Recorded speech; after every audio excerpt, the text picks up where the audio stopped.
Hello, students.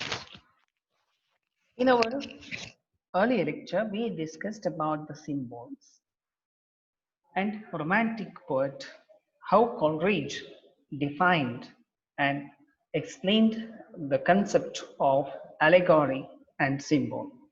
Allegory is a translation of abstract ideas. It is just an empty echoes which the fancy arbitrarily associates with the apparitions of the matter. So the matter is around us, the objects are around us, and the poet tries to conceptualize these ideas, but there is not any kind of a added significance to the concept or ideas. It is just an empty echoes that the fancy creates in front of the mind. And it is a translation of the abstract ideas that we see. So these abstract ideas are represented in the poet in an allegorical way, while the symbol added significance. It's a translucence. It's illuminate the basic concepts. It's a kind of a special treatment, and that makes this particular to the universe. The added advantage of the the so-called things that we see in case of the the symbols. The symbols are much more added significance. There is lots of meaning, underscoring meaning. It hints at certain things. It hints at the interpretations, and it hints at the interpretation that each and every member may interpret and may find the meaning is expanded. So it's a translucence, it is made eternal. Suppose an object poet never uses but just uses the poetic diction to refer to a particular object. And all that is signified with the added advantage and the special treatment that the symbols are treated with. It's made eternal. It transforms the entire concept into a bigger whole. So symbol enunciates the whole idea by abiding to the living part.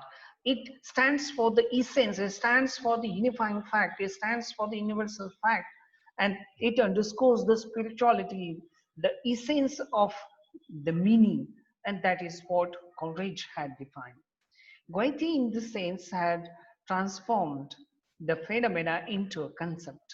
Allegory transforms the phenomena into concept and the concept into an image, but in such a way the concept is always bounded by an image. It never allows the interpreter to escape it. The meaning is restricted, the meaning is limited to the original concept and object, and it is not allowed to go out. Allegory is entirely kept, it's related, it's interconnected and held within the boundaries of the object and image. It never allows the meaning interpretation to escape from. It never hints at eternal things, just in the Coleridge's point of view. While symbols transforms the phenomena into an idea, and the idea into an image, and in such a way the image is infinitely active throughout the ages and throughout the countries or in anywhere in the human say world. If the image is unapproachable, it may be in any language, it may be expressed in a multiple way. There are some kind of interlinks that we find with the deeper consciousness of the poet, the deeper emotions and the feelings of the poet.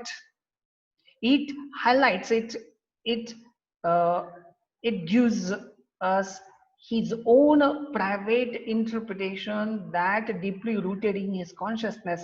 It is very difficult to understand. So it remains inexpressible.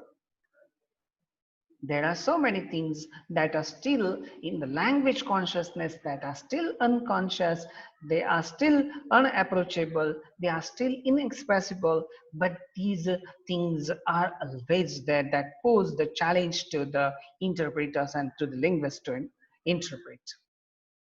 So allegory presents pair specific in its reference, while symbols definitely stands for the indefiniteness.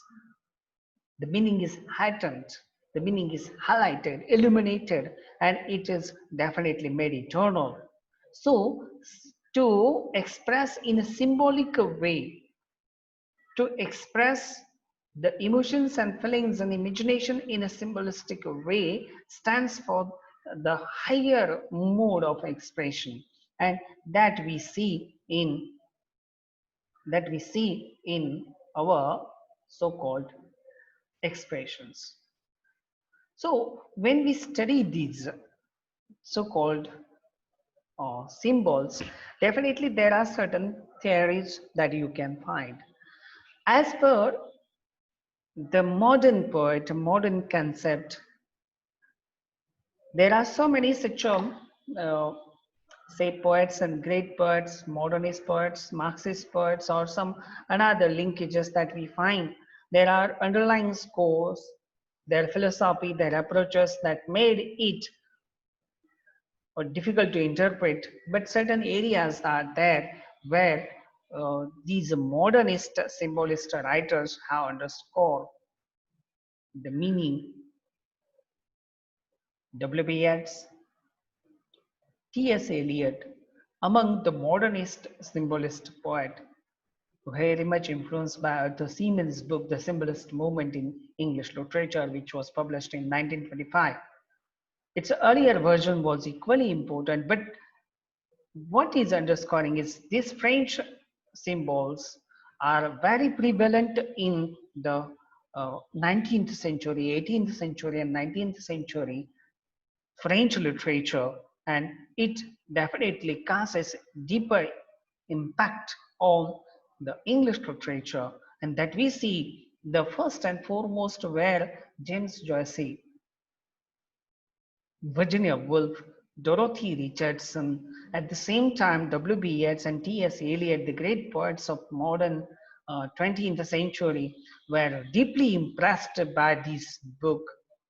But in other way around, American literature also posed a very good symbolist movement or symbolic writing. So we do have such a type of such a term and definition. This video should be understood in the line of our earlier shared video. Due to technical snag, it ended abruptly, but this video will bring you the concept clear. Thank you.